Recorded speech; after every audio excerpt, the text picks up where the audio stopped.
Good evening sir. Good evening. सुबह वाला class तो एकदम बहुत अच्छा था सर, मन खुश हो गया। प्रणाम सर। खुश है।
प्रणाम सर। कहाँ खुश रही। Characteristics of Indian economy number 1 point है economic characteristics. Good evening sir. Good evening. Economic characteristics number 2 point है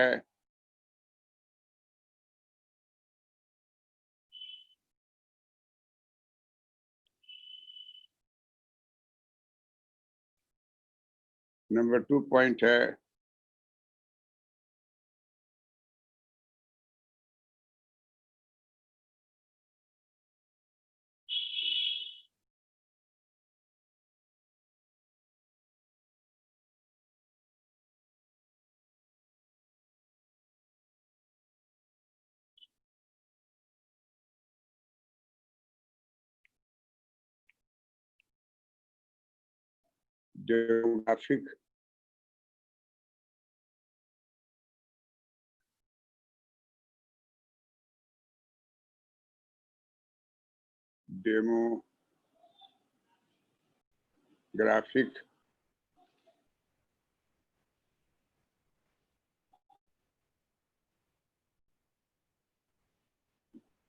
characteristics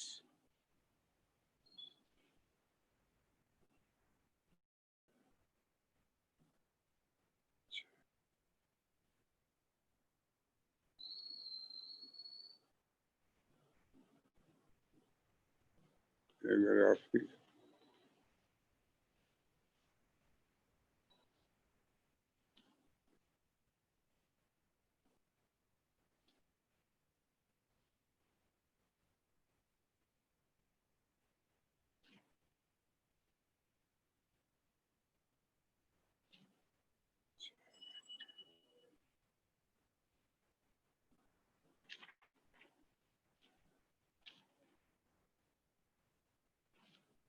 D.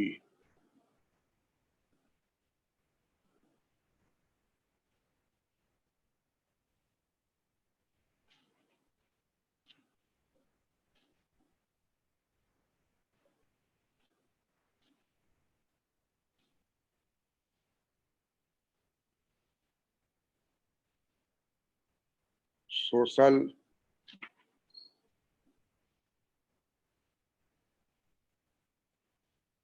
characteristics.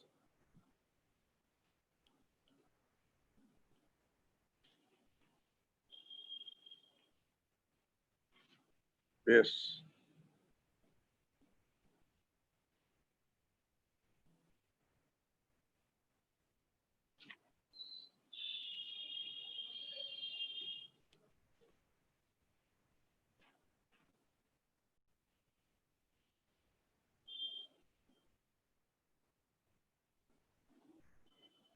Techno,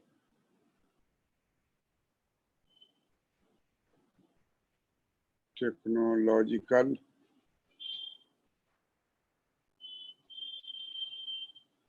technological,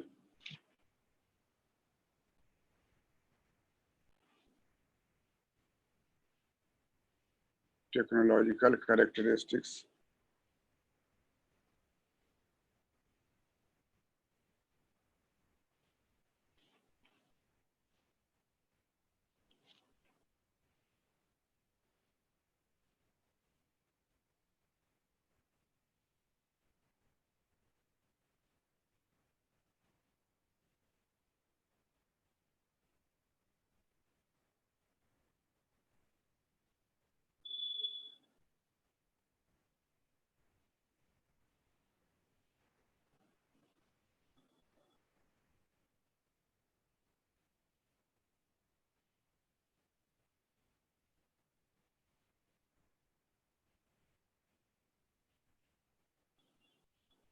Technological characteristics.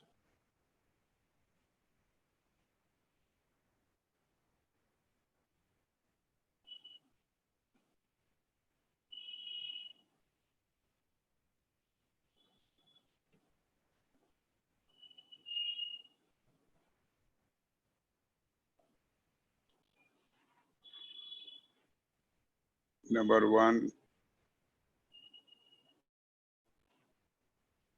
number two,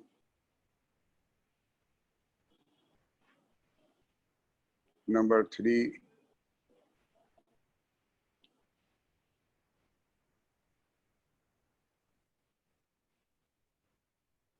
number four.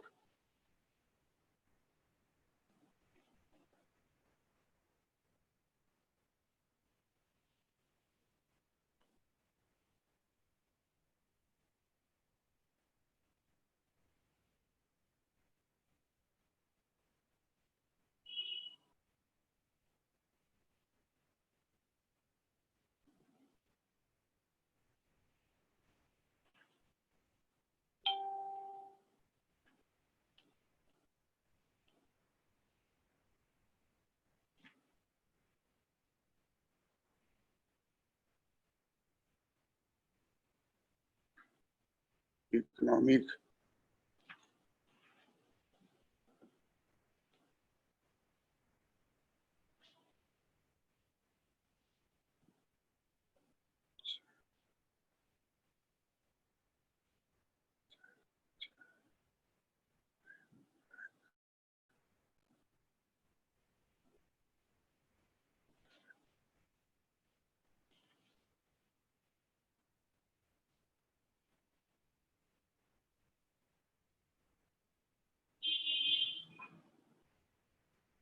Economic characteristics जो है इसमें number one point होगा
vicious circle of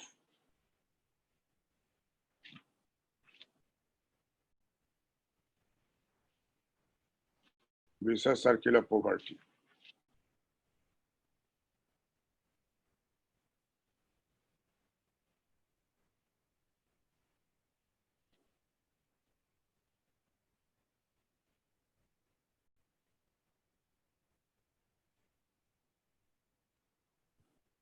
economic characteristics जो है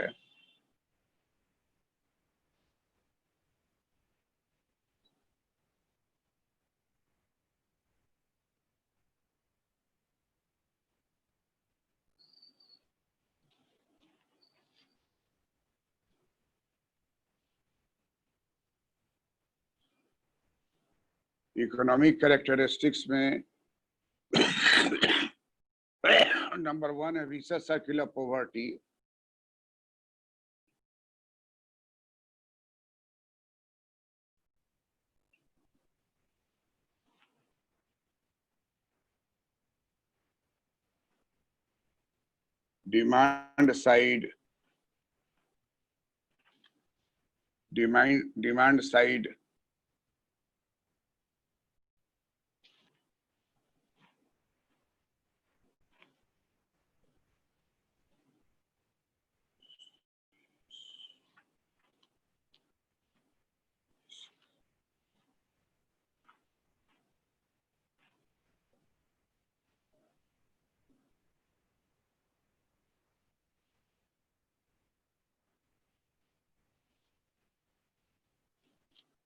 demand side vicious circle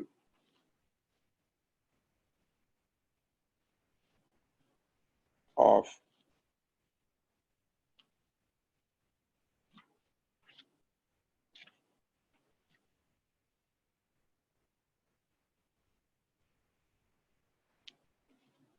poverty.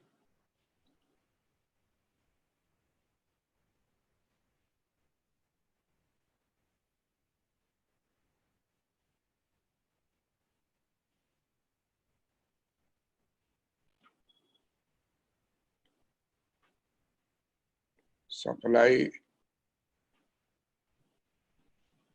side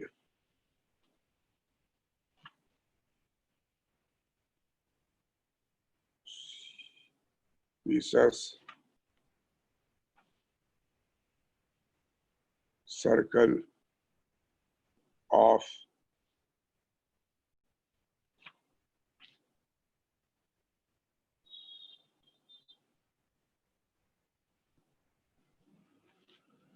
supply side of vicious circle of poverty.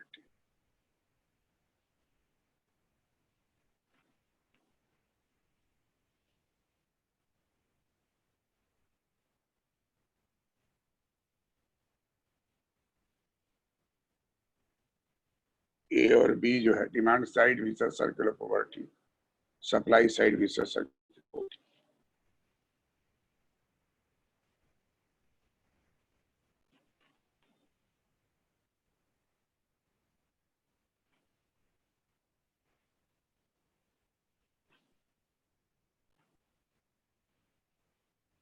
Capita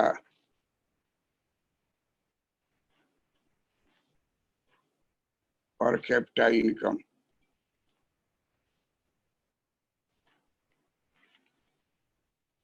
per capita income is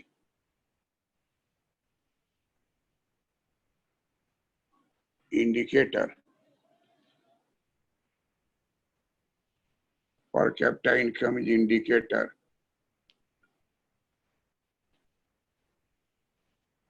of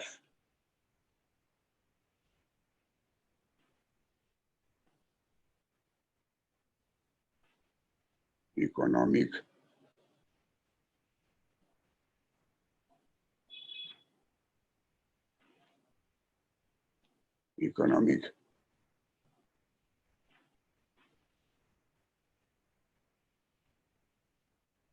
condition of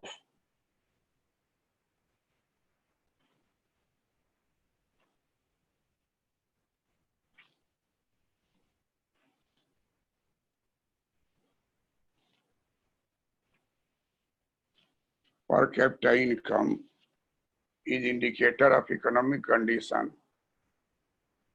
of people. Characteristics of Indian economy.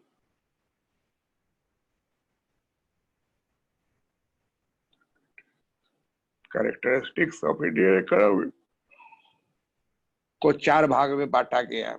Economic characteristics, demographic characteristics, social characteristics, technological characteristics. सबसे पहला हम लोग पढ़ रहे हैं, उसका नाम है इकोनॉमिक कैरेक्टरिस्टिक्स. इकोनॉमिक कैरेक्टरिस्टिक्स में सबसे पहला टर्म है vicious circle of poverty.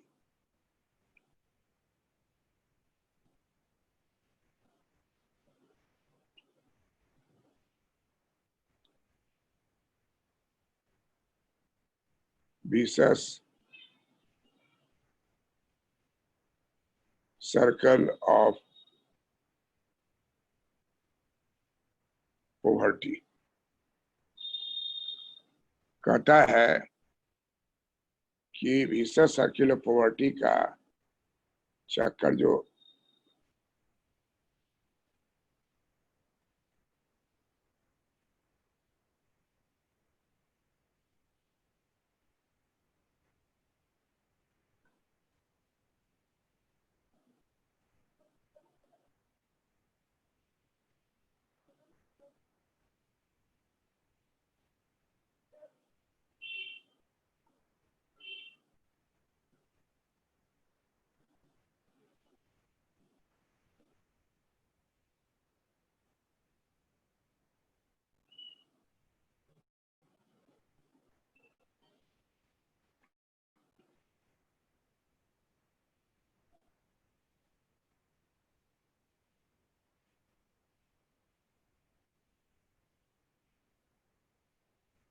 Low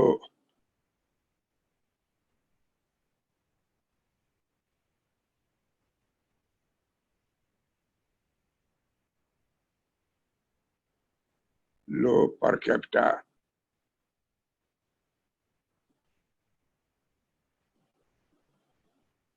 income, low per capita income,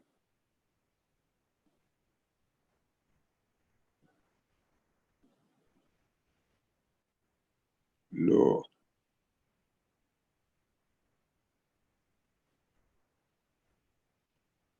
पर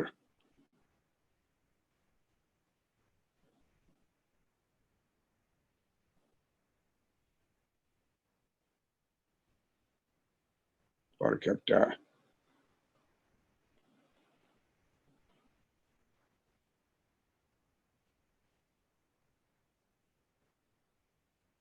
लो per capita income, low per capita income.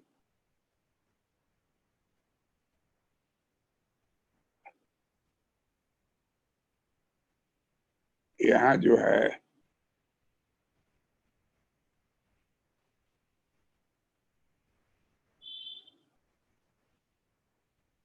Low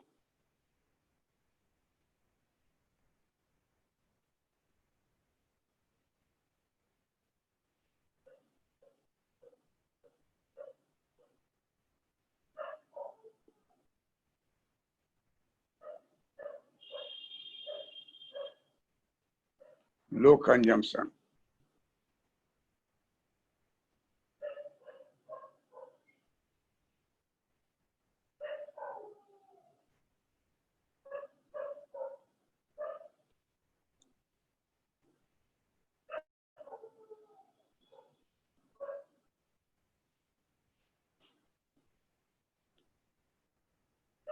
low saving,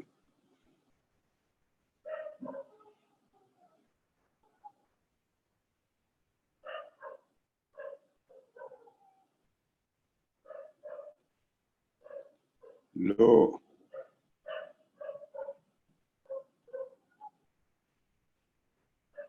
low investment,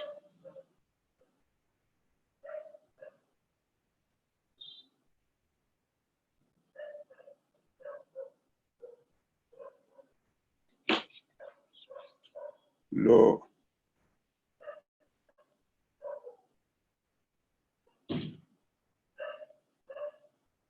low investment,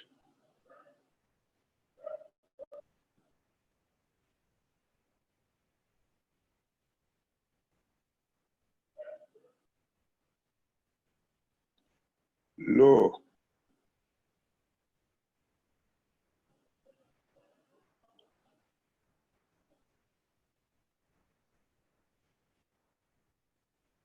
low capital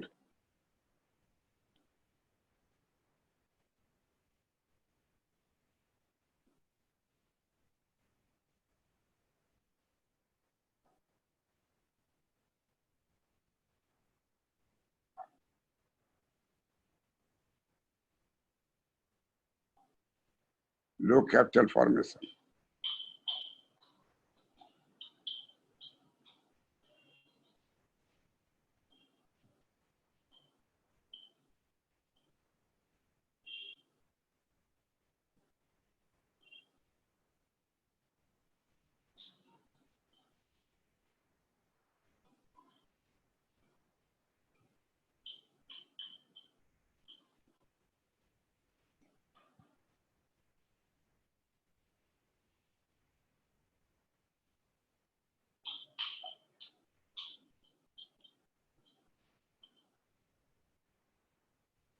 low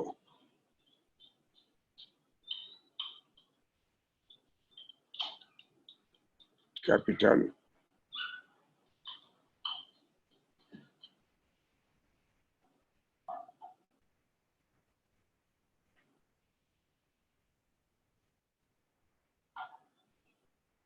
low capital formation,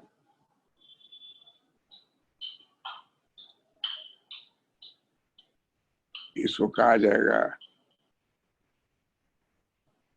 demand side, demand side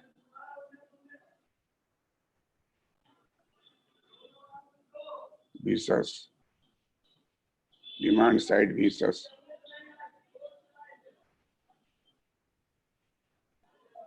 circle of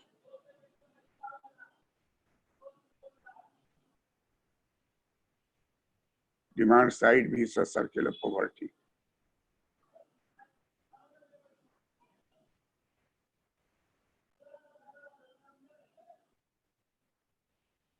supply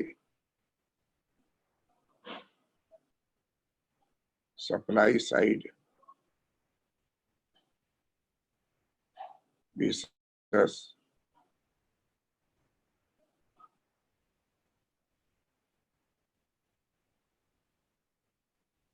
circle of poverty.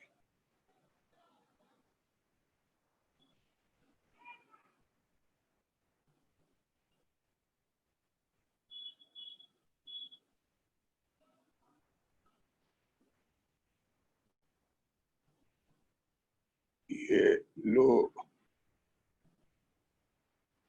Per capita income से लो consumption होगा, लो consumption से लो investment होगा, लो investment से लो capital formation होगा, लो capital formation से लो per capita income होगा, लो per capita income से लो saving होगा, लो सेविंग से लो इन्वेस्टमेंट होगा, लो इन्वेस्टमेंट से लो कैपिटल फॉर्मेशन होगा, लो कैपिटल फॉर्मेशन से लो पर कैपिटा इनकम। तो ये जो है ये गरीबी का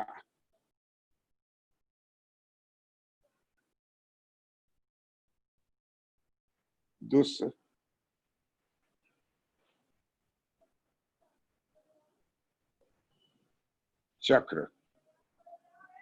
दुष्चक्र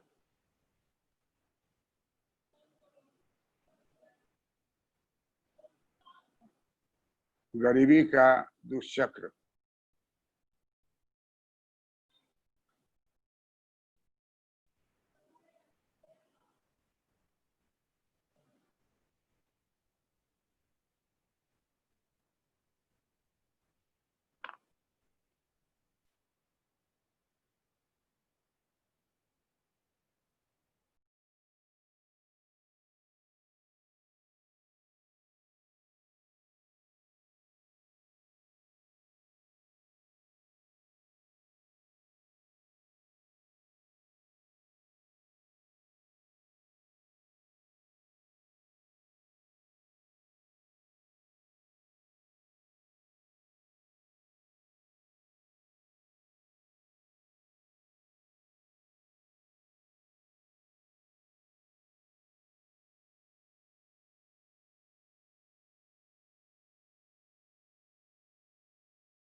म्यूट है सर आपका। गरीबी को अगर हेड काउंट देखा जाए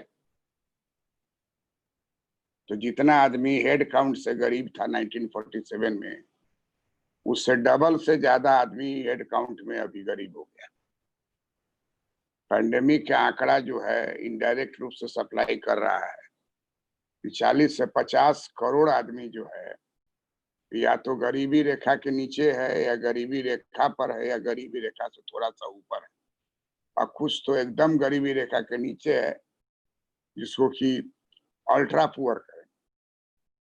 अल्ट्रा पुअर हुआ जो कि गरीबी रेखा के बॉटम में।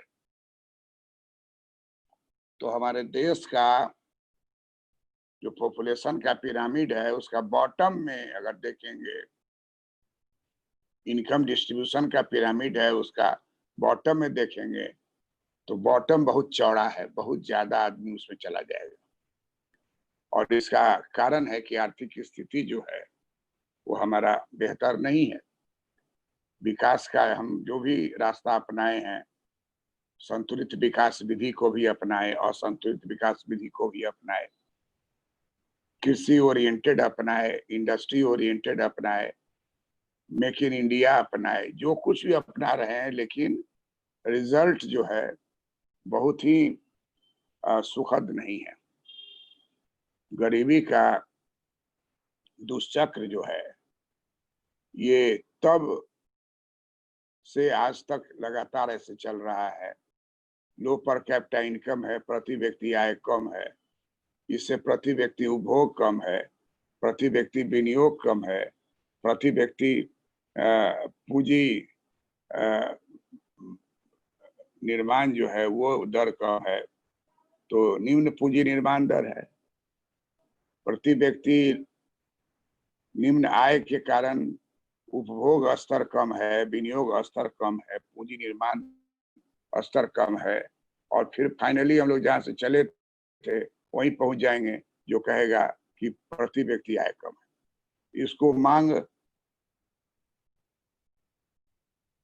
पक्ष, इसको कहते हैं मांग पक्ष गरीबी का दुष्चक्र, और पूर्ति पक्ष गरीबी का दुष्चक्र लेंगे तो निम्न प्रति व्यक्ति आय है, इससे बचत निम्न है, विनियोग निम्न है, पूंजी निर्माण दर निम्न है, इसलिए फाइनली जहां से चले थे वहीं आ जाएंगे कि प्रति व्यक्ति आय कम। कहा कि इस पहली विशेषता जो है, पहली विशेषता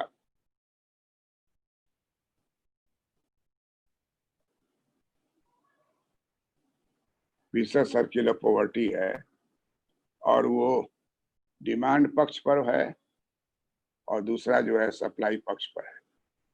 ये दोनों पक्ष के लेकर के भीतर भीतर और कई तरह का साइकिल्स परफेक्ट और इम्परफेक्ट कंपटीशन का चलता है, लेकिन मेजर जो है ये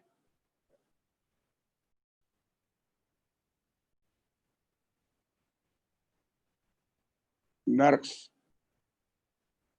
है ना, नर्क्स जो है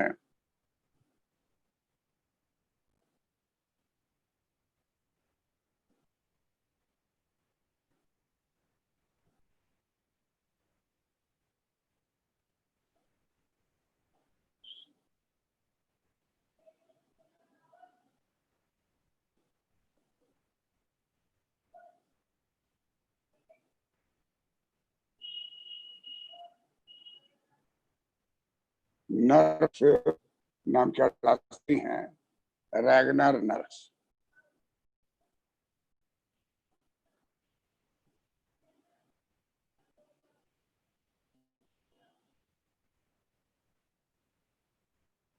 रैगनर नर्क्स, रैगनर नर्क्स ने कहा कि जब तक ले ये गरीबी का दुष्चक्र रहेगा तब तक अर्थव्यवस्था में सुधार आना मुश्किल है, और अब इसको तोड़े कैसे। गरीबी के दुष्चक्र को तोड़ने के लिए संतुलित विकास विधि है और असंतुलित विकास विधि, इससे इसको तोड़ा जा सकता है, तोड़ने का प्रयास किया जा रहा है। तो पहली विशेषता जो है भारतीय अर्थव्यवस्था की वो गरीबी का दुष्चक्र है, और गरीबी रेखा के नीचे अधिक से अधिक व्यक्ति का रहना ये बतलाता है। और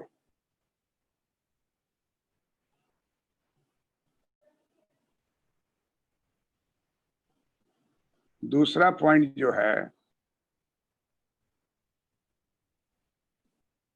जो विशेष सर्किल का पॉवर्टी है, उसी से निकलेगा कि भारतीय अर्थव्यवस्था की दूसरी विशेषता क्या है कि ये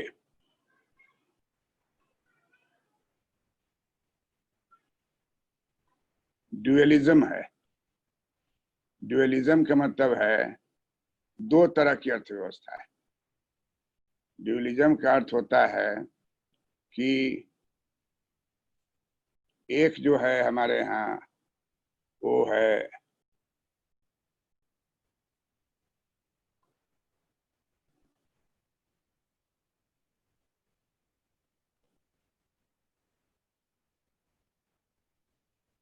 subsistence sector.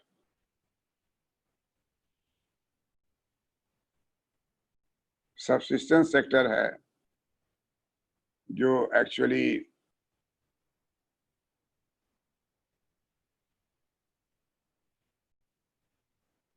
Indian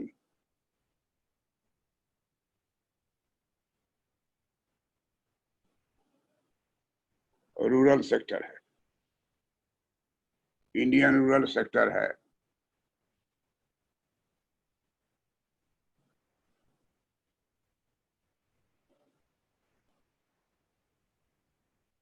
agriculture sector है,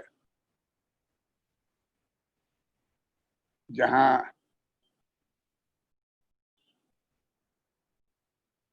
लो जहां लो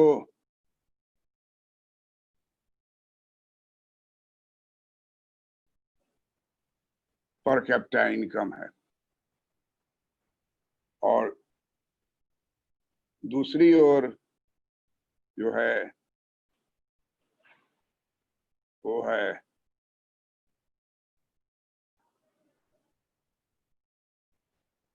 कैपिटलिस्टिक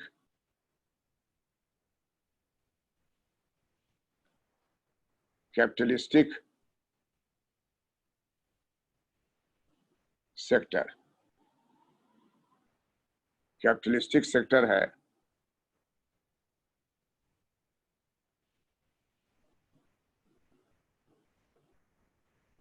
इसमें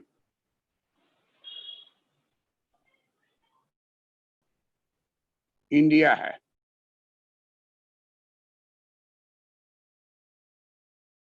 इंडियाज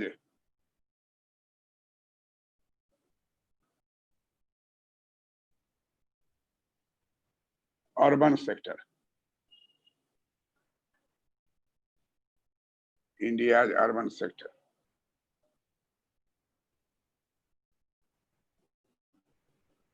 या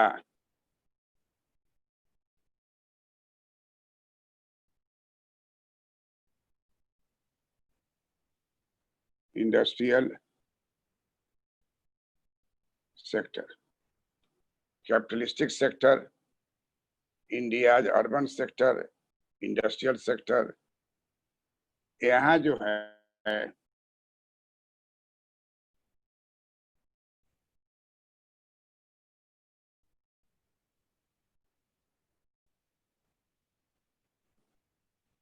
rich people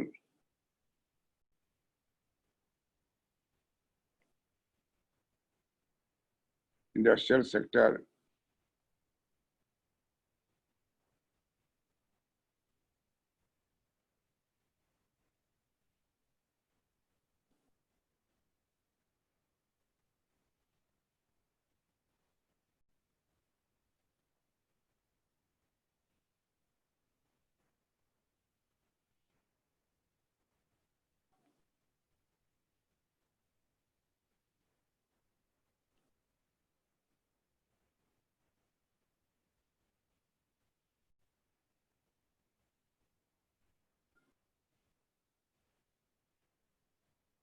high income,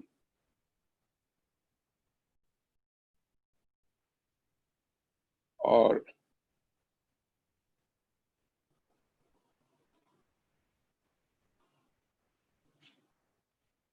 middle income,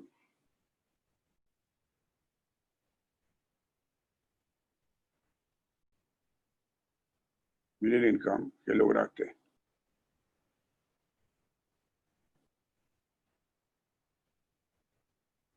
तो एक साथ दोनों क्षेत्र को आजादी मिली, लेकिन ग्रोथ देखिएगा तो रूरल सेक्टर का कम हुआ है।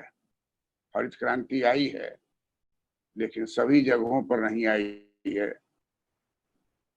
और अर्बन एरिया का जितना ग्रोथ हुआ है उसमें रूरल अर्बन डिफरेंस हो गया है।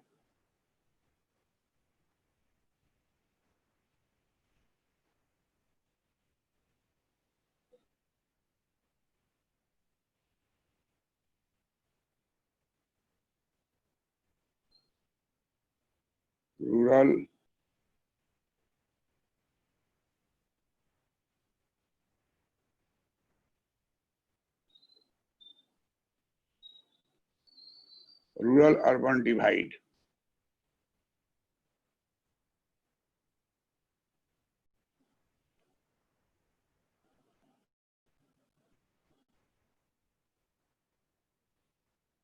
Rural urban divide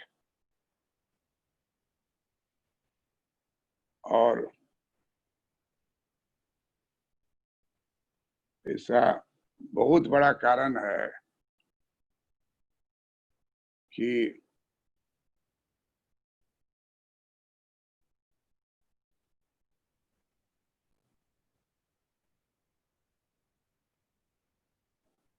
multipurpose river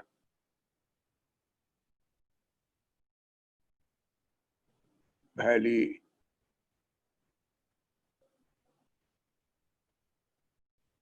multipurpose river valley project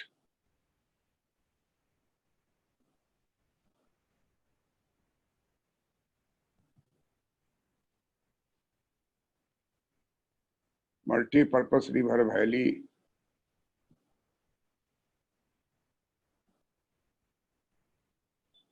project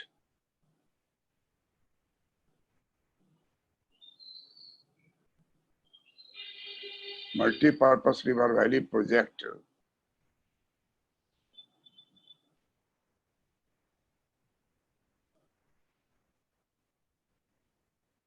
could not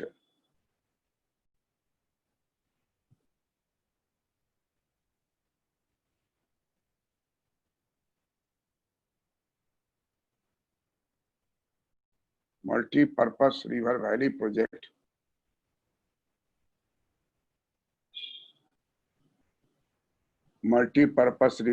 project could not develop rural India as it was expected.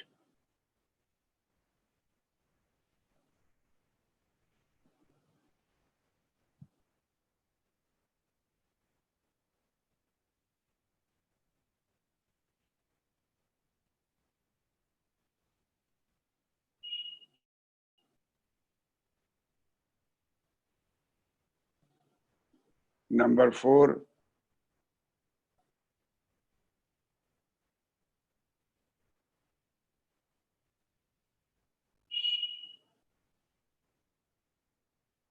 saving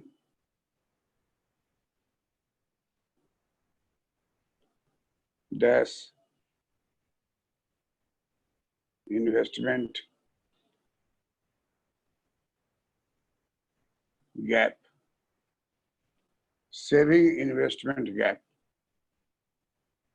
क्या है ये? the high saving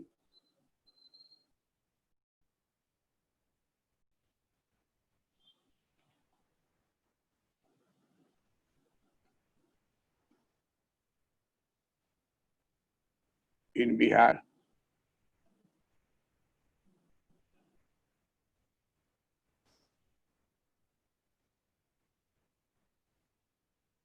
High saving in Bihar.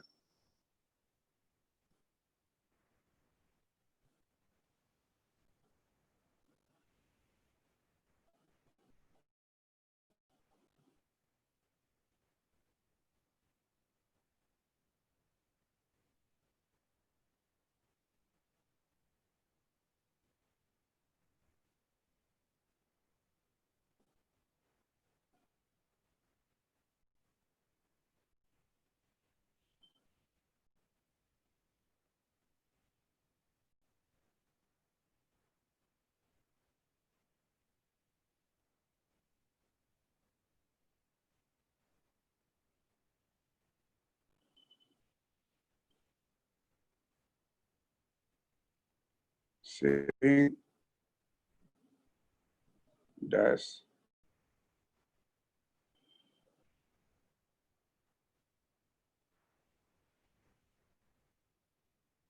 saving investment gap.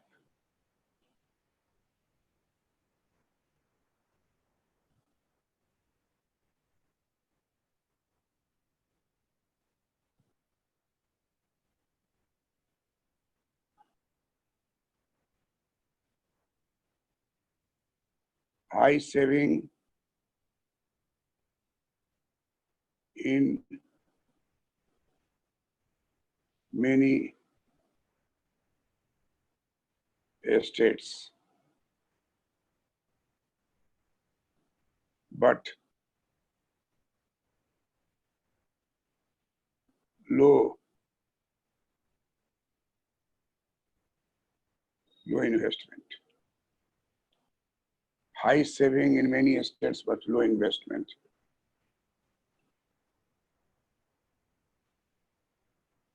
Such as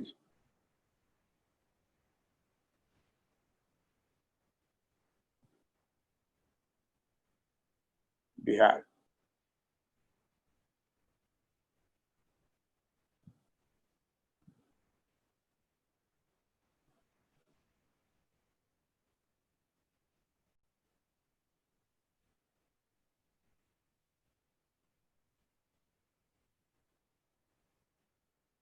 Bimaru states.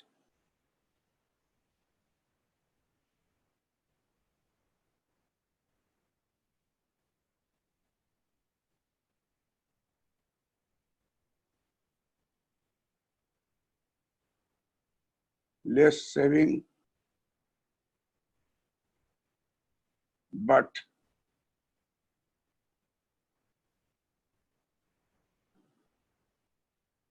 very high,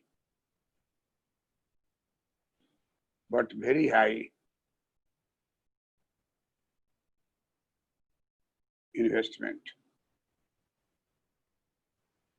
Very high investment.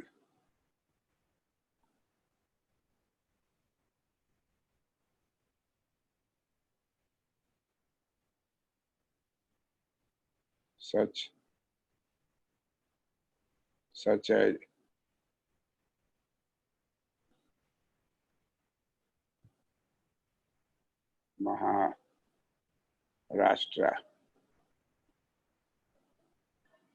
as Maharashtra,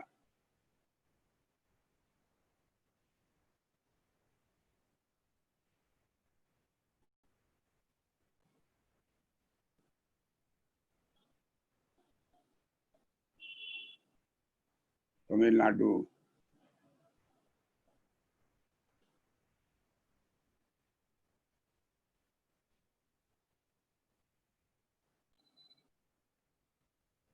Punjab,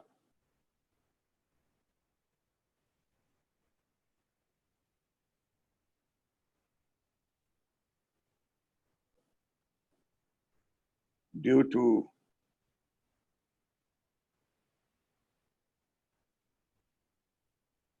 to branch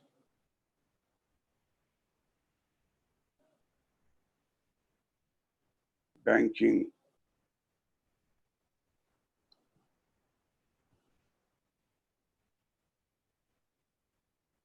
system in India.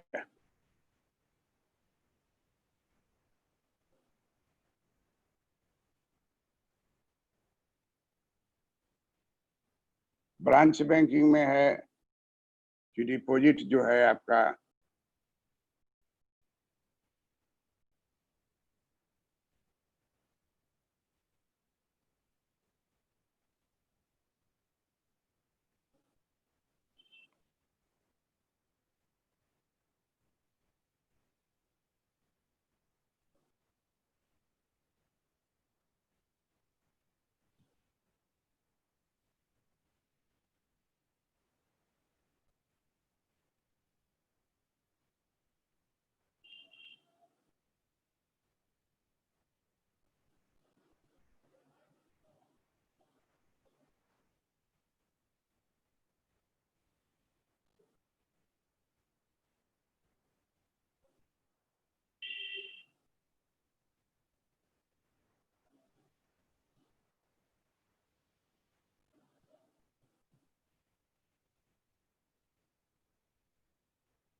Saving, यहाँ हो रहा है investment.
Bank finance for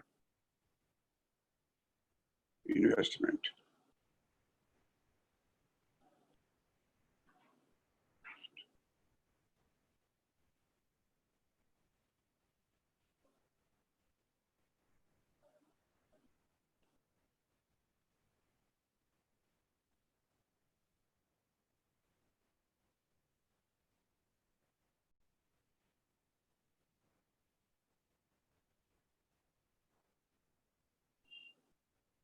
more bank finance for investment Maharashtra.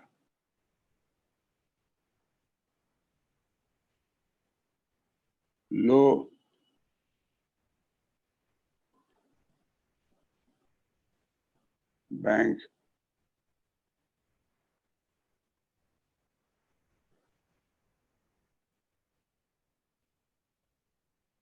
Bank finance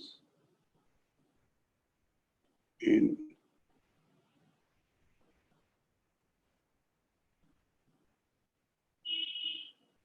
Bihar.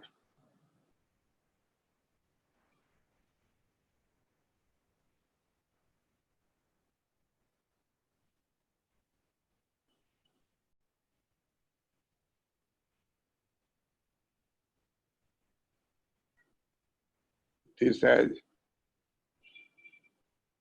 created saving investment gap in both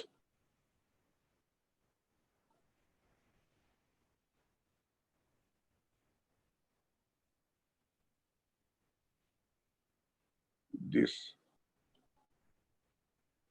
has created saving investment gap in both private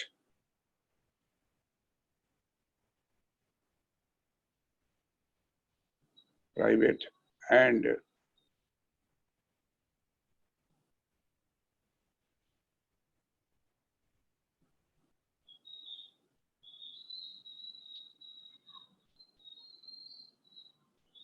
public sector.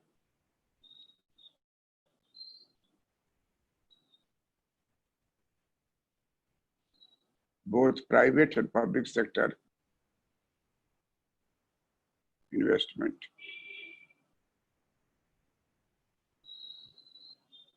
in India.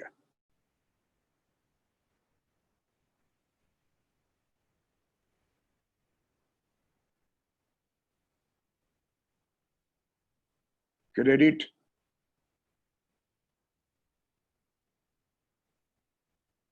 deposit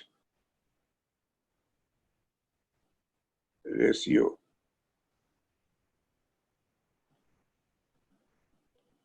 CDR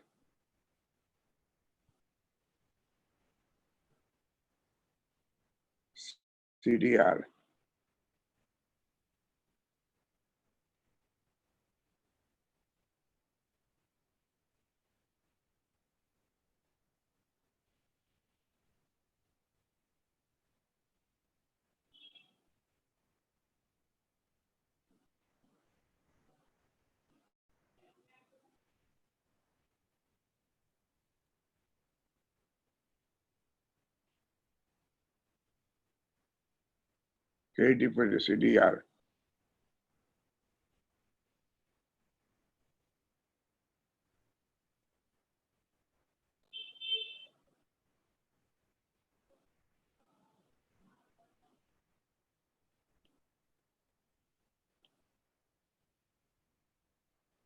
This has created saving investment gap in both private and public sector investment in India. Credit deposit ratio shows it कि हमारे यहाँ जो है 40-50% भी नहीं है और जो महाराष्ट्र का देखिएगा तो 97%। नियम के मुताबिक 60% सेविंग जो बिहार में हो रहा है, 100 सेविंग हो रहा है तो उसका 60% सेविंग बिहार में होना चाहिए। सेविंग हो रहा है 60% इन्वेस्टमेंट बिहार में होना चाहिए बैंकिंग डिपॉजिट्स का, लेकिन ऐसा नहीं होता है। महाराष्ट्र में 100 जमा हो रहा है तो उसको 60% महाराष्ट्र में होना चाहिए, लेकिन वहां होता है 97%। कि बिहार, यूपी और बीमारू स्टेट जो है, बीमारू स्टेट में कौन आता है? बिहार आता है, मध्य प्रदेश आता है, मध्य प्रदेश, राजस्थान, उत्तर प्रदेश। तो यहाँ लोग जो है अपना पैसा जो है बैंक में जमा कर देता है, पोस्ट ऑफिस जमा कर देता है। स्टैंडर्ड ऑफ लिविंग लो है, इसलिए बहुत सारे चीजों का कंजम्पशन नहीं करता है और सेविंग का कागज रखे रहता है। और सारा सेविंग और इन्वेस्टमेंट जो है वो सेविंग एंड इन्वेस्टमेंट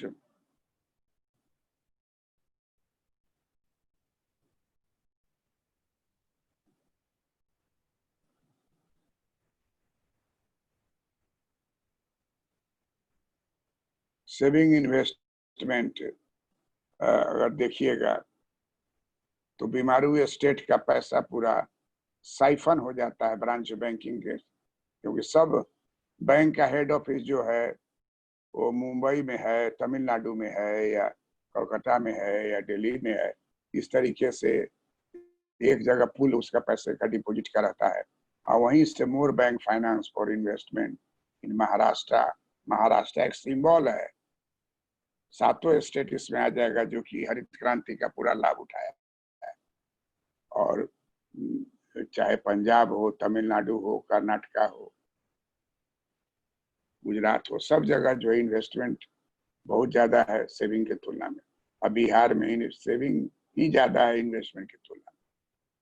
तो सेविंग इन्वेस्टमेंट गैप जो है लगातार बढ़ता चला जा रहा है। ये 4 नंबर हुआ।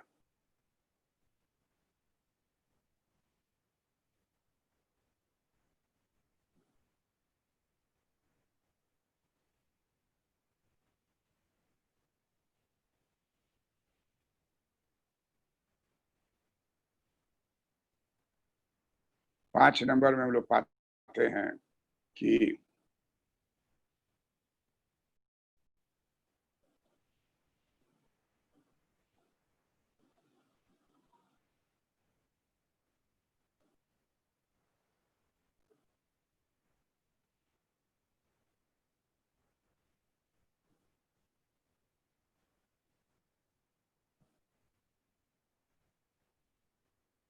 Adverse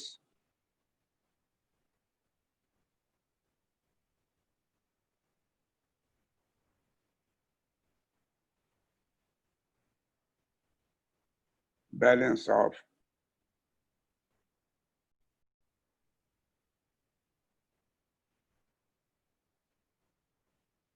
adverse balance of payment.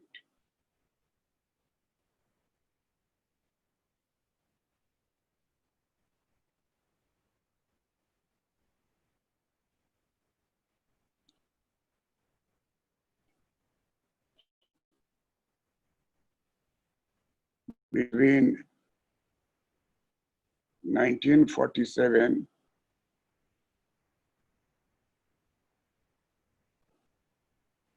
and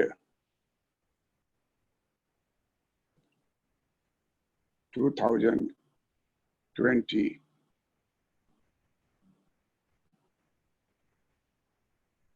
there are only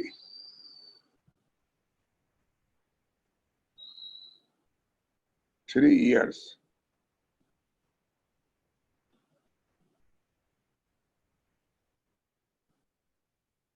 there is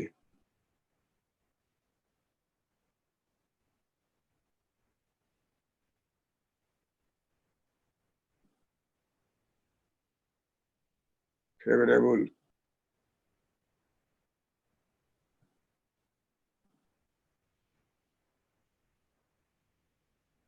balance of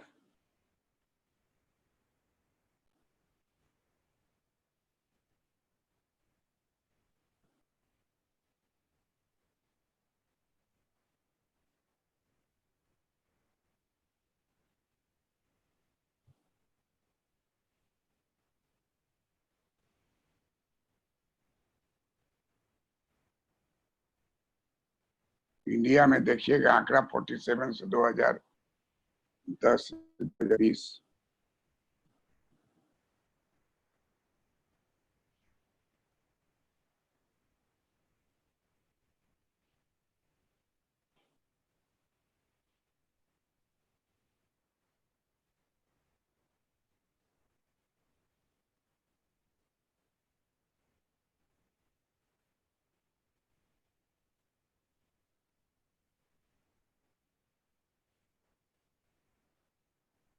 1947 से 2020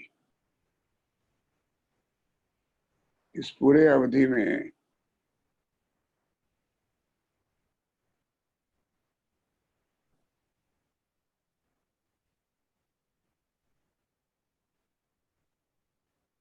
adverse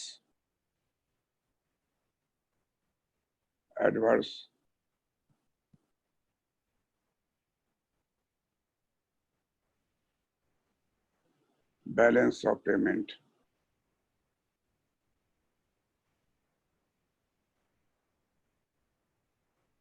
is a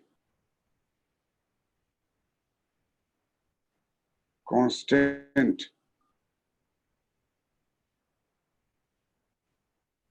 feature of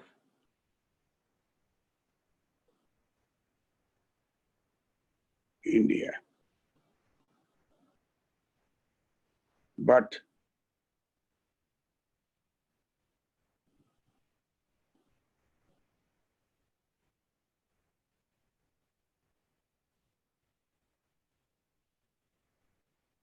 India, but forex reserve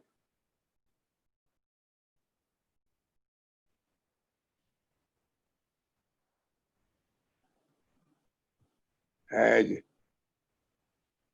improved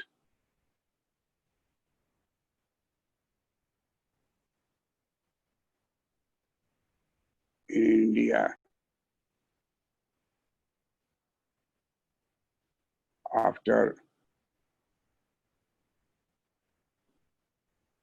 1991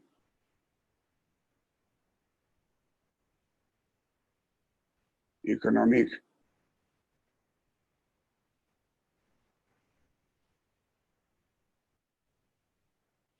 reforms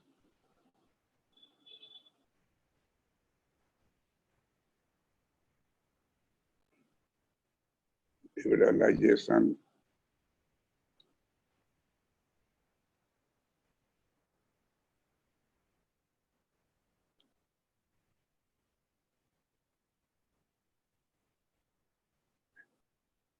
privatization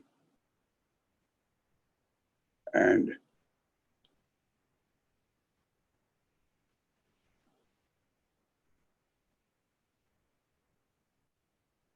globalization.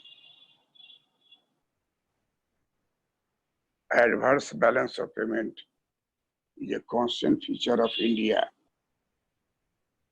but forex reserve has improved in India after 1991. Economic reforms, liberalization, privatization, and globalization.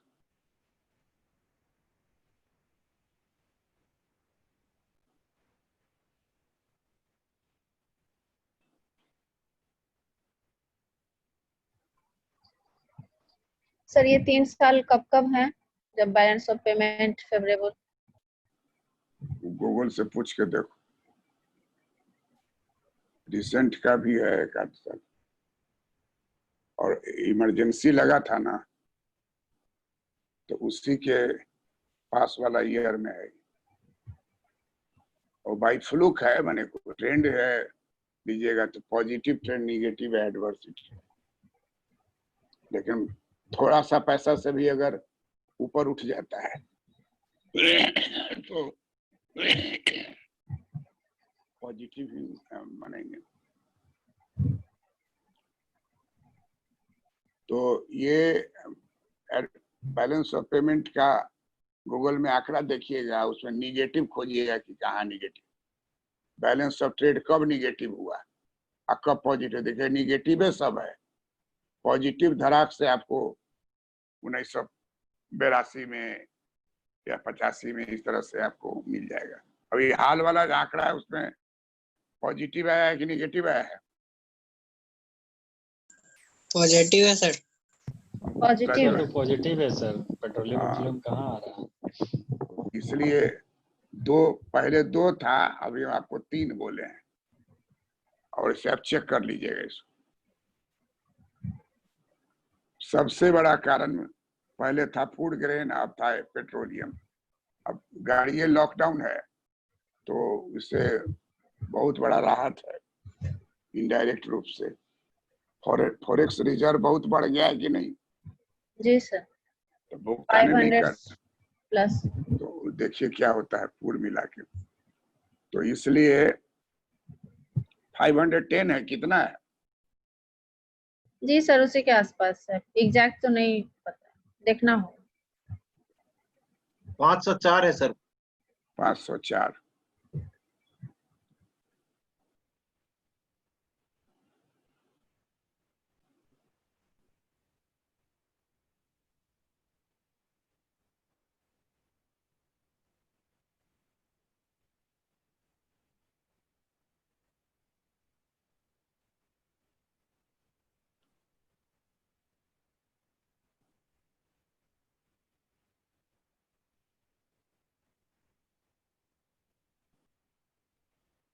और जो अब छठा है वो हम लोग का इकोनॉमिक्स का परमानेंट कंडीशन है, उसको कहते हैं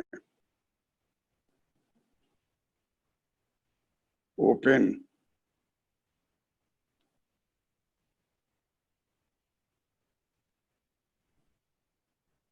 unemployment,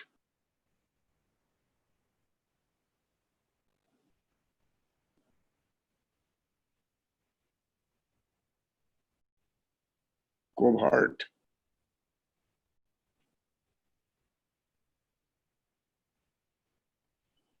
unemployment.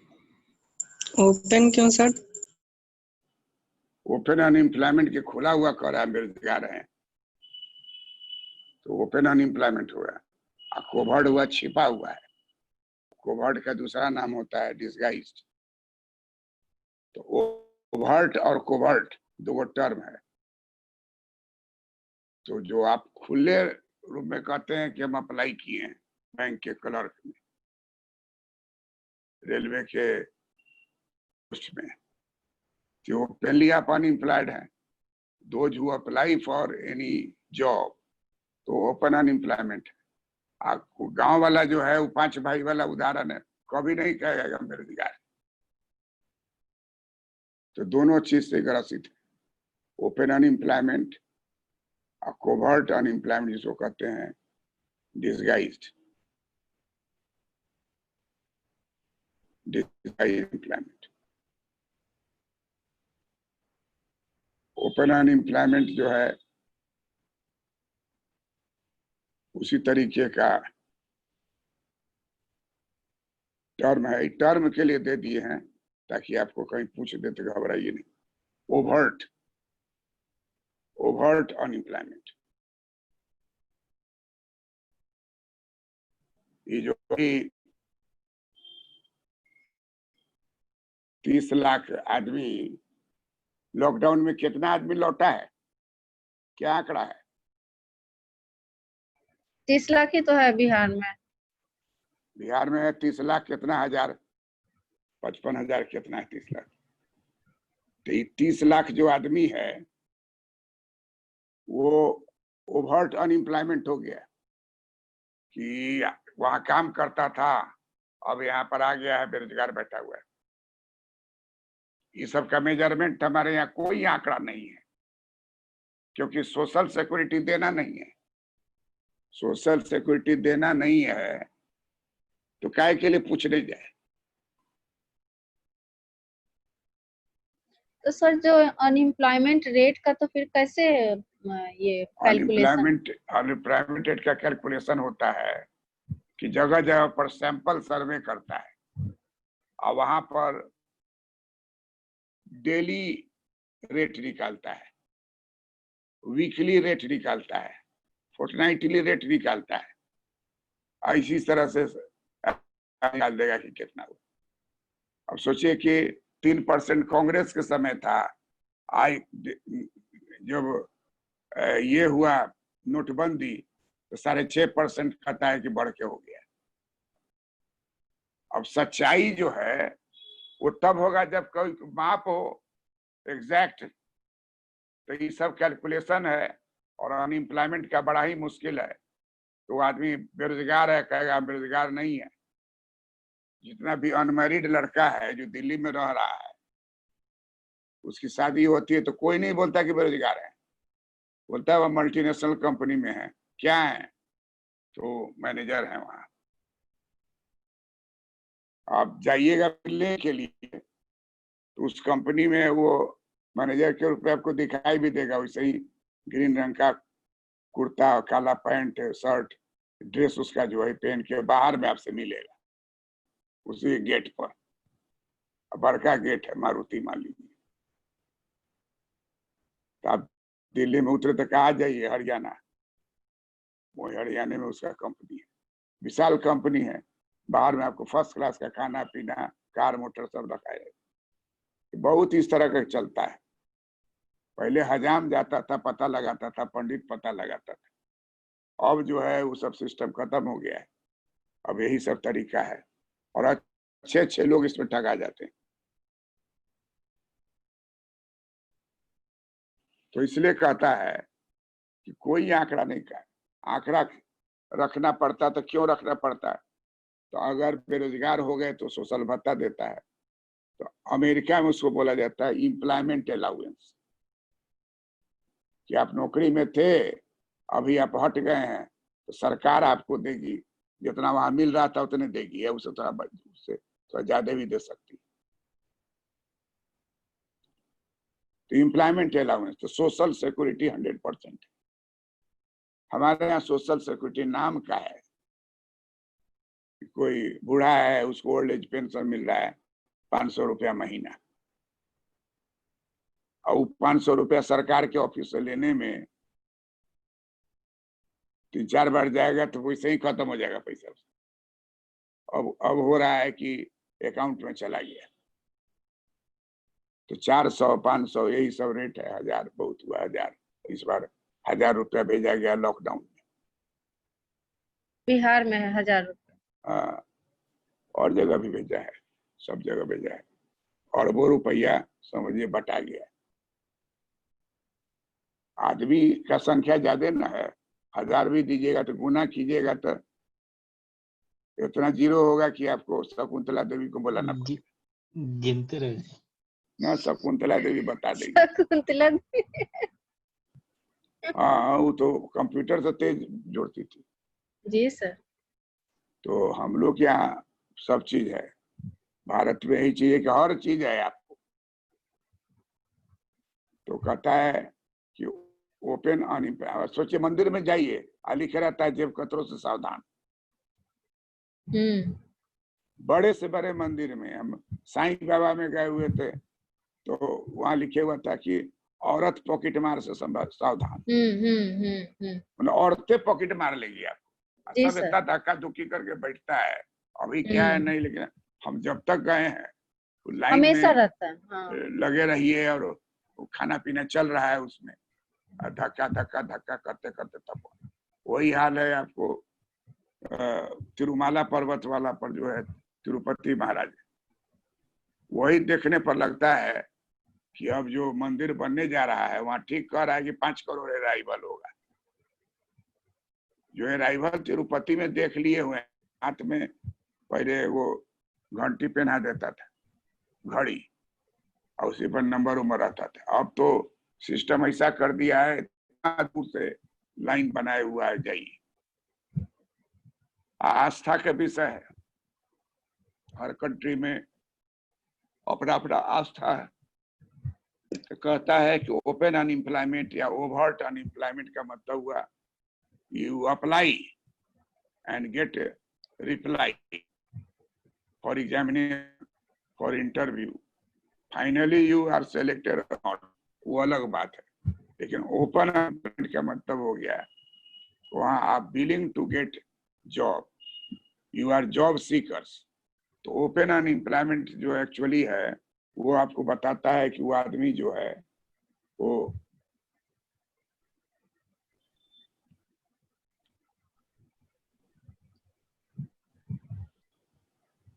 Job seekers, job seekers जो होगा उसी को कहा जाएगा overt.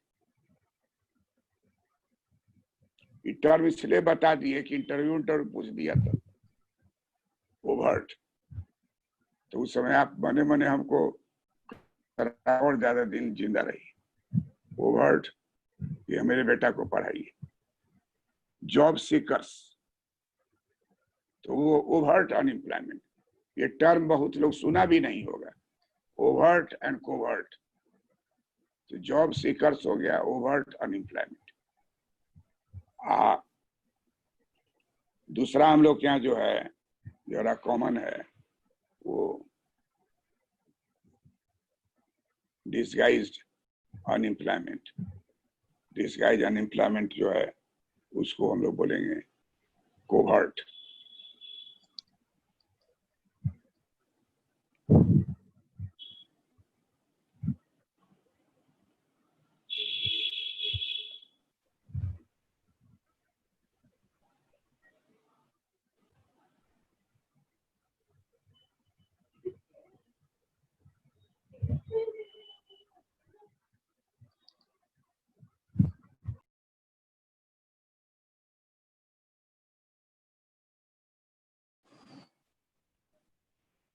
disguised unemployment, covert unemployment.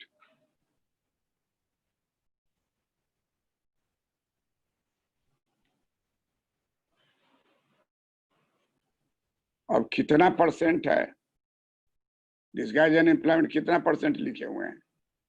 23 से 29 बताए थे सर। 23 से 29, 23%।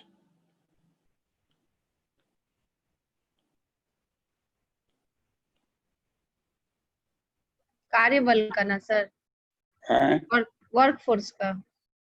वर्कफोर्स का 23 और 29। लेकिन बिहार में ये बहुत ज्यादा है, ये एवरेज है पूरा इंडिया का। बिहार वाले में हम लोग जो देखे हैं तो मुंगेर का तो 50 कुछ था वर्कफोर्स का, 50%, 50 अभी के स्थिति में। और इसी सब से वो माइग्रेंट लेबर में बहुत सारा जॉब सीकर्स वाला में जो अभी हो गया है वो आपको हो गया है 6.5%।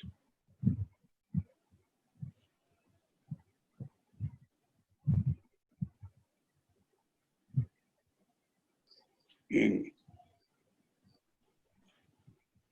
2000 कब हुआ था? 16 में किया था नोटबंदी। हाँ सर, 16 का नवंबर दिसंबर 16 में किया था, लेकिन ये 17 में 6.1% था। ठीक है, 6.5 6.1 2019 में था। 6.1 2019 में था। 6.1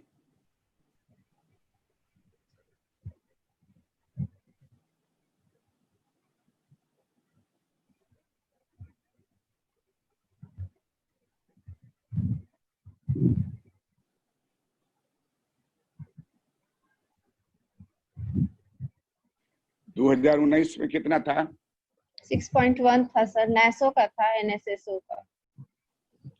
2019 में था 6.1%। अब तो उसका भी नाम चेंज हो गया, NSO हो गया, सिर्फ एक एस कम गया। क्या है?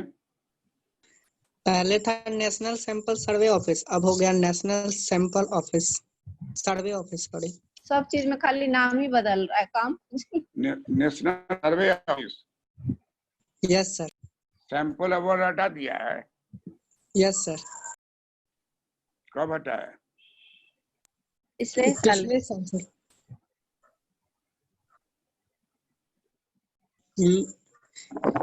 ये सर 6.1 तो वही है सर, 2017-18 वाला है, जो 2019 में ये लोग पब्लिश किया था, पार्लियामेंट को रिपोर्ट किया था, पार्लियामेंट को जो रिपोर्ट किया था। हाँ चलिए, वो आंकड़ा जो रिपोर्ट हुआ है उस दिन उसी दिन से मानिए।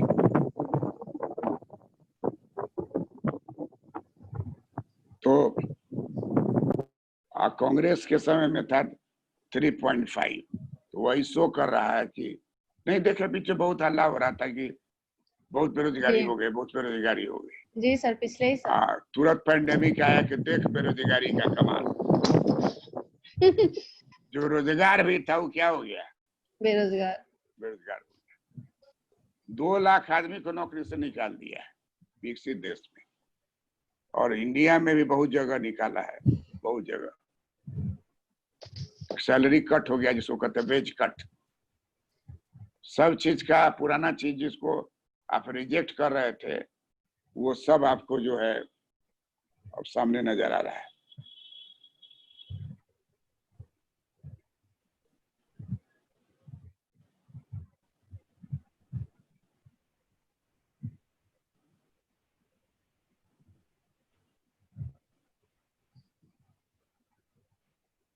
$47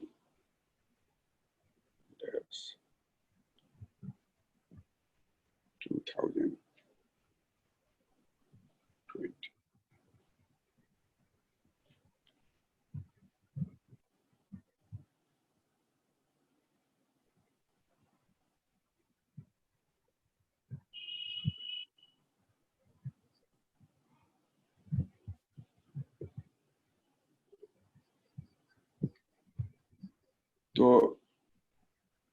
ये आपको 6 पॉइंट हुआ। अब है कि ओपन इकोनॉमी तो हम लोग का हो ही गया, लेकिन अभी भी जो स्पीड है वो नहीं सर, एनएसओ का फुल फॉर्म है national statistical office. Statistics office. Statistical लिखा है सर। कौन किताब में देख रहे हो? किताब नहीं सर, गूगल पे देखे सर, उसका ऑफिशियल साइट लिखे हुआ है नेशनल स्टैटिस्टिकल ऑफिस। क्या यस बोल सर। रहे हो? अरे वो अलग है, वो अलग। एक तो सीएसओ होता है ना। हाँ तो उसका हेड है ना, उसके अंडर में ये डेटा प्रोवाइड करवाता है, ये सैंपल लेता है सर्वे करके। सर्वे करके फिर सैंपल ही ले लेगा और तब बनावेगा ही। यही सीएसओ को देता है।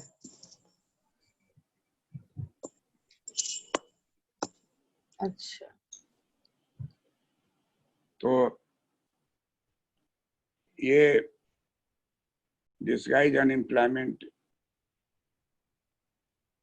का आंकड़ा है।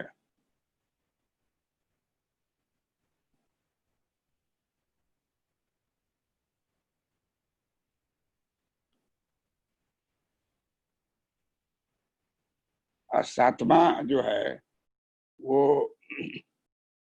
उसको कहा जाएगा slow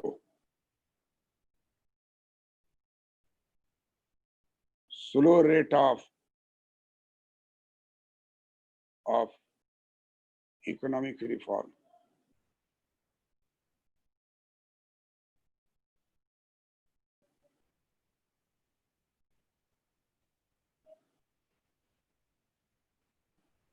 slow rate of economic reform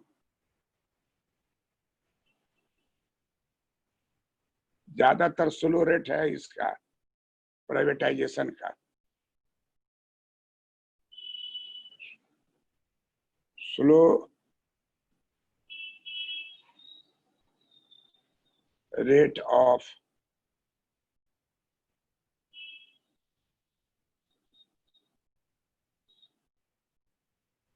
privatisation. अब तो लगता है बढ़ जाएगा सर, इस बार तो बहुत हुआ।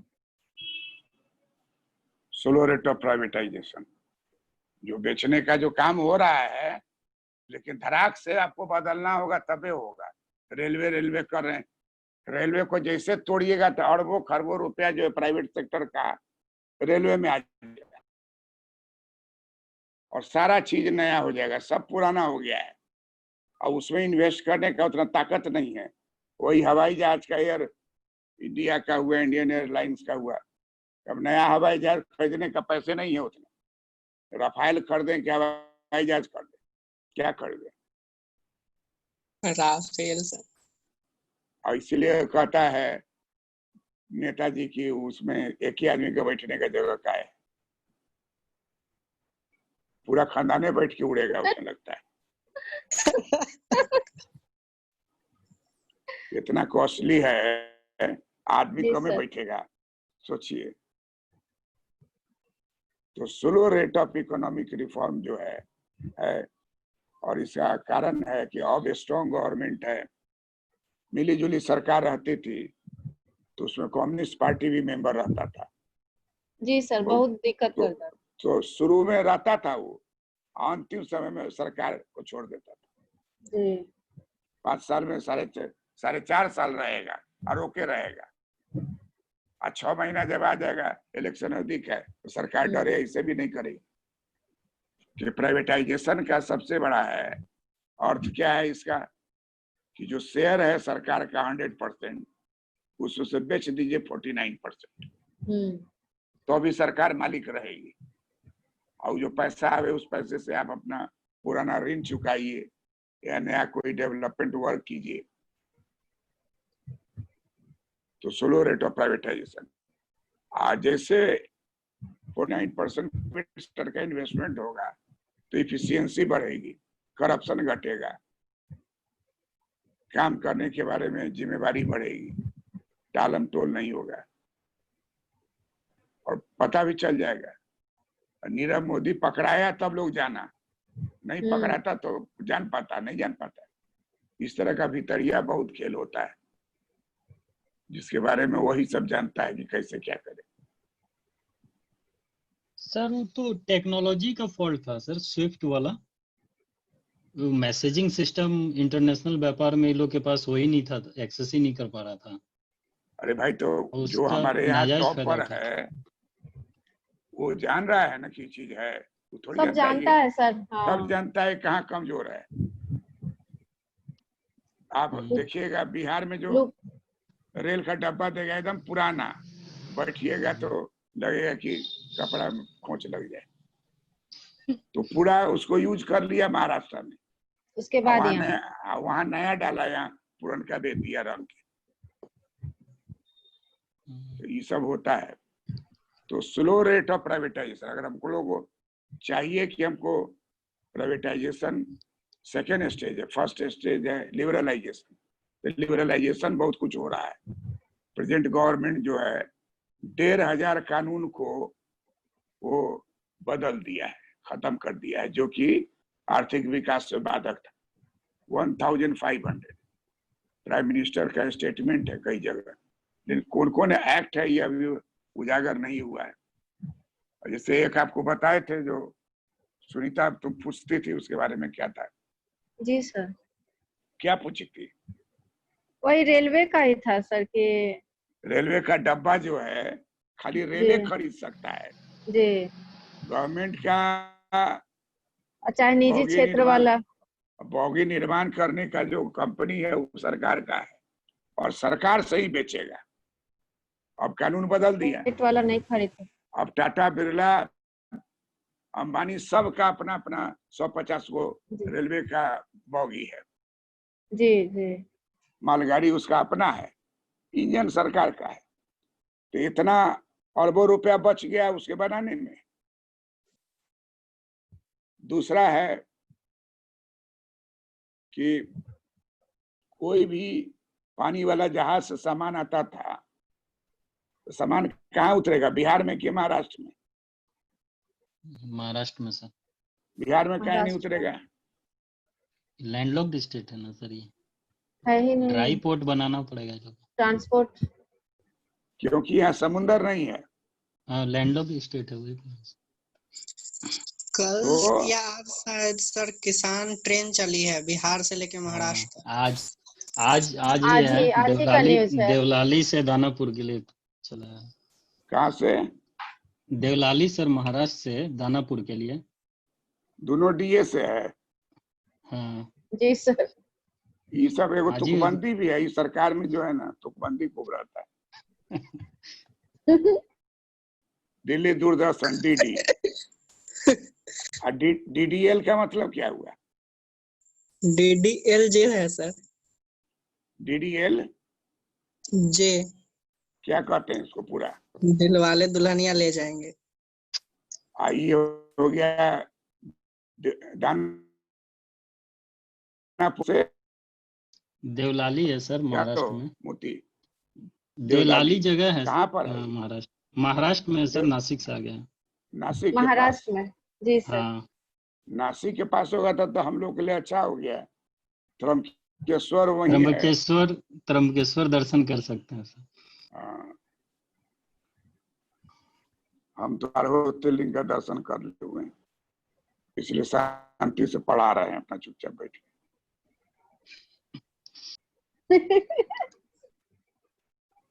अभी तो सर 1-2 साल तक कुछ नहीं हो सकता है। 2 साल हाँ कोरोना के कारण तो 2 साल कुछ नहीं हो सकता है, कहीं नहीं जा सकते। रोज टेलीफोन में आता है, पता नहीं कौन फोन करता है कि जरूरत नहीं हो तो घर से मत निकलिए। जहाँ कोई फोन का घंटी बजाइएगा ना तो उस आदमी से बात हो या नहीं हो, उस आदमी से जो बात जो बोल रहा है टेप किया हुआ ही है, जरूरत नहीं हो तो घर से मत निकलिए, ये हम्म, लास्ट लाइन रहता है। आगे जो स्थिति है वो बढ़ी है, जो ज्योमेट्रिकल प्रोपोर्शन में बढ़ रहा है। जी सर। हाँ सर। संयोग बनाइए कि बिहार में रिकवरी रेट भी अच्छा है। हम्म। ये है, साइकिल चला के दिल्ली से आ गया पटना, उसका रिकवरी रेट ऐसे ही कोरोना भागेगा। लेकिन ये ऐसा है कि ये सिस्टम नजर भी नहीं आएगा, कर लेगा। नहीं तो अमिताभ बच्चन को कौन सी बड़ा हुआ, अमिताभ बच्चन के तो नजदीकों कोई नहीं जा सकता है ना, ऐसे भी कहीं जाता है तो पूरा पुलिस घेरे रहता है। तो इसी से अंदाजा लग कैसे रहा हो गया है, कोरोना वो लोग? आप बेटा को भी हो गया, उसको भी हो गया, सबको हो गया, पता नहीं। बेटा तो अभी भी भर्ती है, पता नहीं निकला कि नहीं निकला, अभी वही है। तो कहता है कि slow rate of privatisation, slow rate of economic reform, globalisation भी बहुत काम कर रहा है। आना चाहेगा तब ना, आना चाहने का। अब स्थिति क्या हो गया है कि हमारा अपना मानना है कि कृषि भगवान जो है ना, कौन भगवान में कृषि है, पता लगाइएगा तो। कृषि के देवता कौन है? पता नहीं। पर्टिकुलरली तो सर अन्न, उनके लिए तो लक्ष्मी माता को माना जाता है, पर्टिकुलरली कोई है कृषि के लिए तो कृषि जो है, कृषि का तो सीता का ही मतलब हल से जो निकली थी, तो पता नहीं। तो वही रिकवरी करावेगा इंडिया का। Agriculture sector. हाँ, हम लोग के यहाँ एग्रीकल्चर का अगर प्रोडक्शन अच्छा हो जाता है तो वही एक्सपोर्ट होगा कॉस्टली रेट पर। उससे आपको, क्योंकि अमेरिका इस समय भी बहुत ज्यादा अनाज का स्टॉक नहीं रखता है। वहां जो सब्सिडी दिया जाता है किस लिए जानती हो? उत्पादन नहीं, उत्पादन नहीं करने के लिए। ओ, आपका खेत है 20 कट्ठा, आपको सरकार कहा कि कहेगा कि आप फसल मत लगाइए, तो तुम बोलोगे कि हमको 10 लाख का लॉस होगा, $10 लाख का। कहा ठीक है, $10 लाख आप ले लीजिए, लेकिन खेती मत कीजिए। तो खेती नहीं करने के लिए सब्सिडी दिया जाता है। हम लोग के यहाँ 100% जिसको दिया जाता है खेती बढ़ाने के लिए। तो सर ऐसा क्यों करता है? मतलब अपना सोर्स बचाता है। वहां जो है वो जान रहा है कि हमको 1000 टन चाहिए, तो 1000 टन हमको इतना खेत में से आ जाएगा। ज्यादा आएगा तो कहाँ रखेंगे, सड़ जाएगा। वहां सड़क पर भी नहीं फेंक सकते हैं, समुद्र में नहीं फेंक सकते हैं, प्रॉब्लम हो जाएगा। तो एकदम कैलकुलेटेड है, और अनाज उतना ही रखेगा जिसको कि ग्रेनरी में रख सके। हमारे यहाँ ऐसा नहीं कि रोड के किनारे में बोरा तकिया दिए। पंजाब में हम जाके देखे हुए हैं, बोरा का बोरा खेत में रखे हुए हैं, प्लास्टिक से ढक। तो वहां वैसा नहीं है, क्योंकि वहां फार्म नहीं है, वो एग्रीकल्चरल फर्म है। बजाते cost benefit relationship, cost accountancy, सब चीज उस खेत का है। इसलिए देखिएगा कि वहां का सारा चावल जो है पैक डब्बा में रहेगा। यहाँ अभी भी गांव में बोरा में बेचता होगा, हम तो गए नहीं है, तो गांव में बोरा में बेचता है कि पैक रहता है? बोरे में तो रहता है सर। बोरा बोरे में में बेचता है। और वहाँ हर राइस जो है ग्रेडिंग किया हुआ है और एयर टाइट पैक में है। 5 किलो का है, 10 किलो का है, 20 किलो का है। तो उसको किसान अगर फसल कर देगा, क्योंकि जमीन उसका किसान का है, किसान अपने जमीन पर खेती करेगा, उसका राइट है। आप रोकिएगा तो आपको सब्सिडी देना पड़ेगा। तो वो सब्सिडी देता है उत्पादन नहीं करने के लिए। हम लोग के यहाँ सब्सिडी दिया जाता है उत्पादन करो, इतना करो कि सड़ जाए, रखने जी का सर, जगह नहीं। एफसीआई में तो सब सड़ते रहते। एफसीआई में जाके देख लीजिए, उसका क्वालिटी देखिएगा तो मन कर जाए। तो slow rate of economic reform या स्लो रेट ऑफ प्राइवेटाइजेशन, ये जो है कारण है जिससे कि तेजी से वृद्धि नहीं हो रही। और लास्ट पॉइंट जो 8वां है,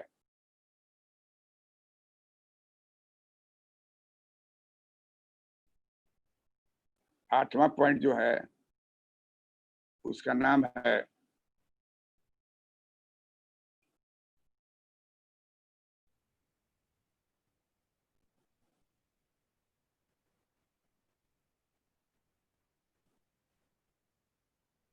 गवर्नेंस।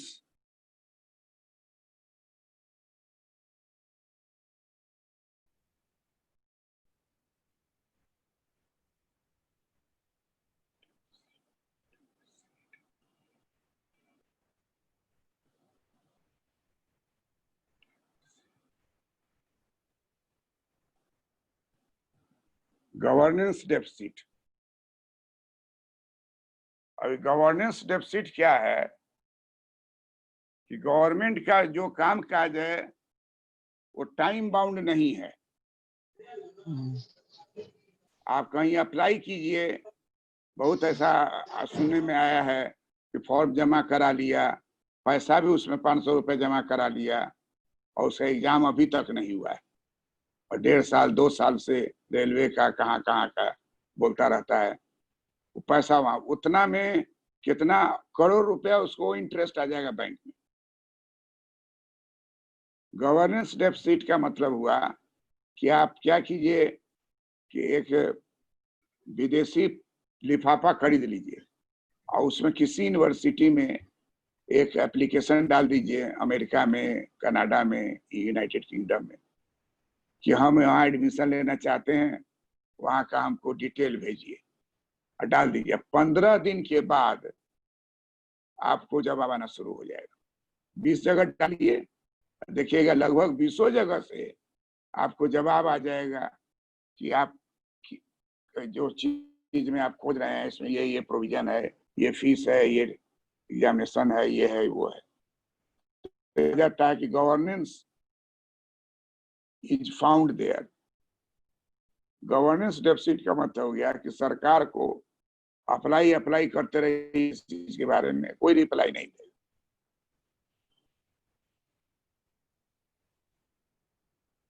गवर्नेंस डेफिसिट को क्या कहेंगे कि सरकार जो काम करने जा रही है उसका जो टाइम शेड्यूल है, उस टाइम शेड्यूल में काम को पूरा नहीं कर पाती। और यही कारण है कि नेहरू जी के समय में ही कृषि के तरक्की के लिए मल्टीपर्पस रिवर वैली प्रोजेक्ट लगाया गया। मोती sir, multipurpose river valley project का नाम जैसे Damodar valley, Damodar valley, DVC, DVC, Hirakud योजना है ना। इसको कल आप रात में हमको बताइएगा गूगल से निकाल के कि कितना योजना है और क्या नाम है, किस राज्य में।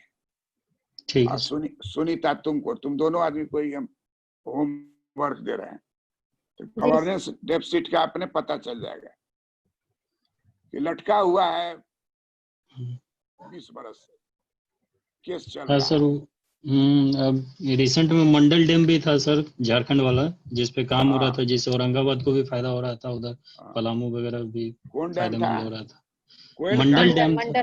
मंडल डैम था सर, कोयलकारो परियोजना में ही है सर वो। कोयलकारो परियोजना का ही पार्ट है सर वो। कौन? वही सर, ये मंडल डैम वाला जो प्रोजेक्ट था सर, कोयलकारो का ही हिस्सा होगा।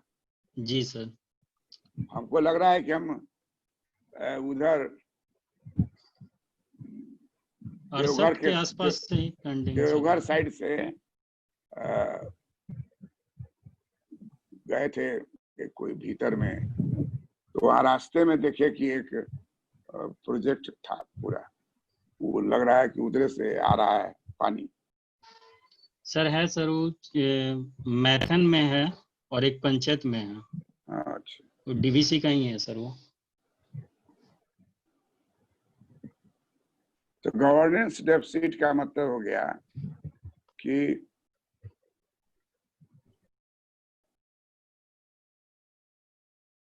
स्टार्ट कर देगा, start, but not complete, No time bound. but not complete. But not complete. तो इससे क्या हो जाता है, इसी को कहा जाता है time over run. Time Time over. Time over run, time over run. दूसरा इसे प्रॉब्लम सर क्या हो वो जाए, कोई पूरा करने में बहुत पैसा लगता है, समय ज्यादा लगता उसी है। को बता रहे हैं। टाइम ओवर रन हुआ कि समय ज्यादा लग गया, समय ज्यादा लग गया तो सब चीज बदल जाएगा। और उसके बाद दूसरा बोला जाता है कॉस्ट ओवर रन। ये सब इंटरव्यू में पूछेगा आपको, कॉस्ट ओवर रन, कि जो चीज 10 करोड़ का था अब जानबूझे लेजीपना कर दिए तो 10 करोड़ हो गया 50 करोड़। अब हो सकता है वो कैपेसिटी भी नहीं, टाइमली अगर हो जाता तो पैसा भी रिकवरी होता। लागत बढ़ गया। लागत तो बढ़ गया।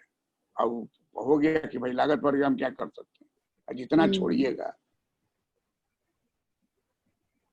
ट्रेन का देखिएगा, जो ट्रेन लेट हो जाएगा ना तो उसको कोई ना कोई स्टेशन पर बराबर रोके रहेगा, अरे ये तो लेट हो ही गया, बाकी को सही जाने दो। तो लोग उसमें से उतर उतर के भागता है। तो स्लो रेट ऑफ प्राइवेटाइजेशन के बाद गवर्नेंस डेफिसिट, गूगल में गवर्नेंस डेफिसिट निकाल के देखिएगा, प्राइवेट सेक्टर और पब्लिक सेक्टर दोनों में गवर्नेंस डेफिसिट के कारण उत्पादन नहीं समय पर हो रहा है, कॉस्ट बढ़ जा रहा है, समय बढ़ जा रहा है, और इससे बहुत ही क्षति हो रही है। विकास का हमारा रेट बढ़ रहा है, नहीं बढ़ रहा है।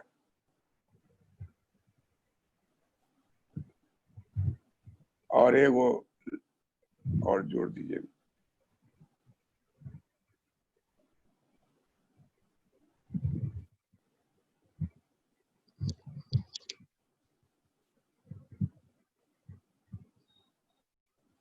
नौमा का नाम रखिए Hindu growth rate.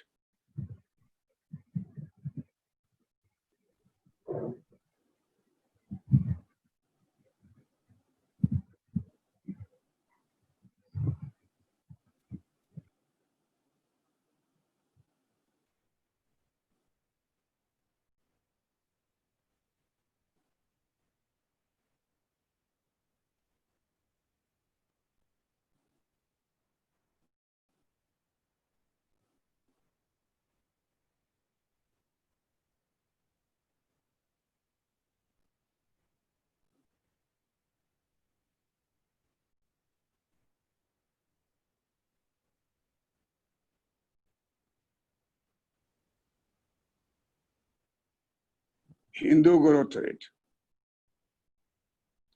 Hindu growth rate के बारे में लोग जानते हैं 3.5%। 3.5%। अभी वाला हो गया मॉडर्न हिंदू ग्रोथ रेट 6.5%। अब सोचिए कि हम लोग के समय में हिंदू ग्रोथ रेट जो है 3.5%, और इसको कहा जाता है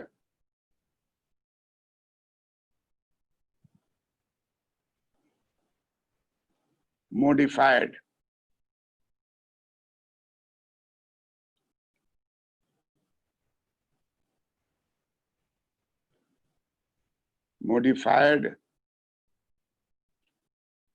Hindu growth rate, HG, Hindu growth rate, modified Hindu growth rate, HG।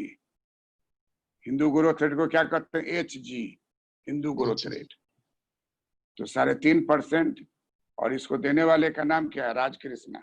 राज। सबसे पहले इसको किसने खोजा था।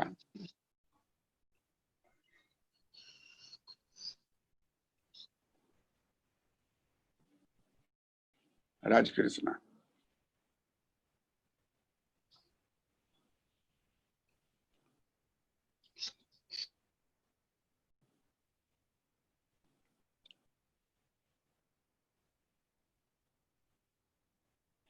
इसमें 10 नंबर जो है ना, 10 नंबर में दे दीजिए ये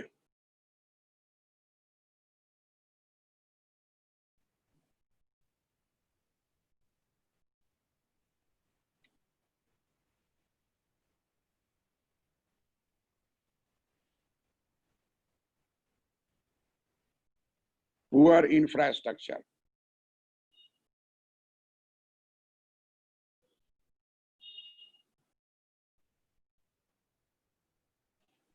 पुअर इंफ्रास्ट्रक्चर है ये आजकल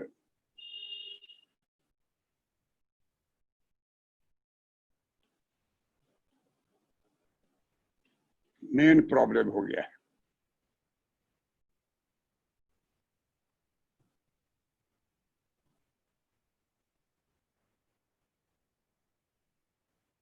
और old roads, old bridges,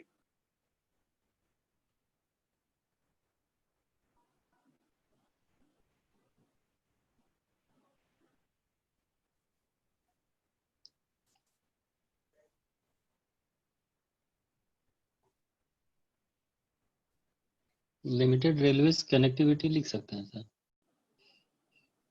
road rail connectivity क्या चीज कर रहे हैं? Limited railway connectivity. नहीं, नया रेलवे कहते हैं रेल का। तो अभी जो है ओल्ड रोड हो गया, ओल्ड ब्रिज हो गया, ये ओल्ड है। उसके बाद ओल्ड पावर प्रोजेक्ट,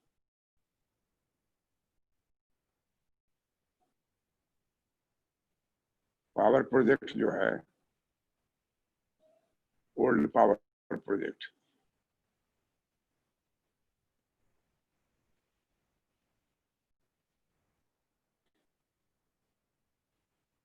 बस ये 10 पॉइंट हम लोग डालेंगे। मेजर काम जो है आपको